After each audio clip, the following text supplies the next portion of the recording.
Moving on to Tua, always a hot topic with Dolphin fans. How do you think he looked in training camp practice and everything that you saw? And did you see anything new from him this year that you didn't see last preseason? He might have had one bad practice, which is just consistency. Mm, Um, and keep in mind, I'm saying a bad practice when he's working with Eric Uzakama, Braxton Berrios, Malik Washington, who, let's be real about it, most of those guys wouldn't even make 15 teams, 53-man roster. right. Um, and he's fine. He's fine. Tua has shown so much growth from a leadership standpoint. Mm, From he's exerting his alphaness. This is his team now. He acts like it. He talks like it. Everybody else gets in line. Um, he's a little bit slimmer. He looks like he's putting on a little bit of weight. muscle, muscle. Um, he came to camp slimmer. Mm, He's always going to be thick, which is what people don't get. Like his body is just thick. His body, yeah, he's a thickum. He's yeah. just so I don't that doesn't bother me. But he came to camp slimmer. Um, and then this is the one thing that I was very skeptical about because I don't think I've ever seen it done. Is I've never seen a quarterback improve their arm strength. Never, ever in my life. 20 something years of doing this, never seen it.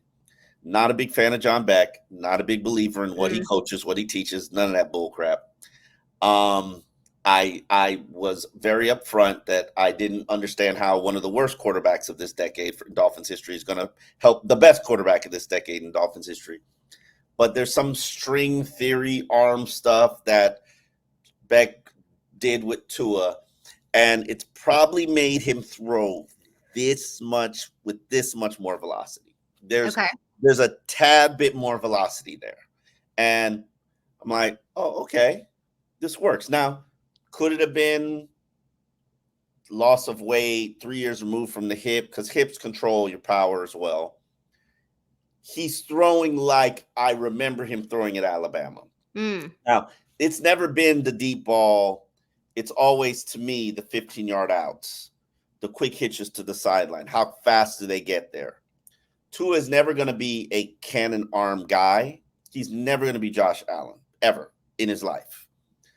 But Josh Allen is never going to be Tua. right. Accuracy, Josh Allen doesn't have. No. Velocity, yes. Accuracy, no.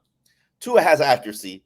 Now he's got a little bit of velocity. Now, does that mean he can throw a 15-yard out consistently? No. But that's just when you know your quarterback, you don't put them in that position to do things like that. But Okay. however, I will say this. A lot of people are always like, oh, Tua can't play in the clutch.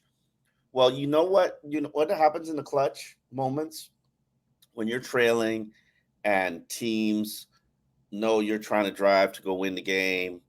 They're playing what you do, and you need to throw what you don't do. And I've always, even in, I'll tell this to you, you'll be the first person I ever tell this to, and this is not something I Ooh. say publicly.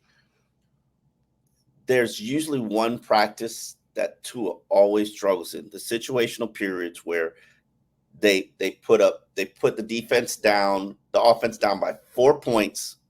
They give Tua 2 minutes and 53 seconds, and Mm, he's got to drive the length of the field to go do it. He always struggles with it. mm, And you know why he always struggles with it? Because Miami's defense always knows what he's doing. So that means they always play for what he's doing. And then they force him to throw things that he's not comfortable with, like a 15-yard out.